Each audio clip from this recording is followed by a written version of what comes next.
Muxtar Respublikada çimərlik futbolu üzrə ilk çempionat keçirilir. Ötən gün start götürən çempionatda artıq 2 qarşılaşma keçirilib. Daha ətraflı sujetimizdə izləyək.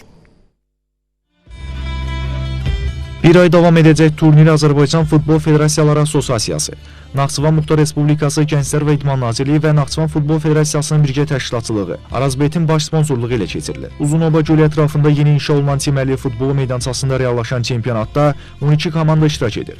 Çempionatda komandalar 4 qrupda mübarizə aparır. Dairəvi sistemlə oynanılacaq oyunlardan sonra hər qrupun ən yaxşı nəticəni göstərəcək 2 komandası 4-də 1 finala vəsqə qazanacaq. Bu mərhələdə komandalar bir görüşdən ibarət oyun keçirərək növbəti mərhələyə adlaya biləcəklər. Yarım finalda qalib olan komandalar isə finalda mübarizə aparmaq hüququ əldə edəcəklər. Bu mərhələdə məğlub olan komandalar bürünc medal uğrunda meydana çıxacaqlar. Turnirdə artıq 2 oyun keçirilib. İlk görüşdə meydana Prestij və Badamlı komandaları çıxıblar. Görüş Badamlı komandasının 3-2 hesablı qələbəsi ilə yekunlaşıb. Günün ikinci oyununda isə Batabat və Aralıq komandaları üzə gəlib. Daha üstün oyun sərgiləyən Aralıq komandası qarşılaşmanı 9-3 hesablı qələbə ilə tamamlayıb. Bugün çempionat daha 2 görüşdə davam edəcək. Belə ki, əvvəlcə meydana Panter və Hava Limanı komandaları çıxacaqlar. Ardınca isə Anti-İnisar yaycı görüşünə start veriləcək. Azər Zeynalov, Əli İbrahimbəyli, Bərus Sənifəyev xəbərlər.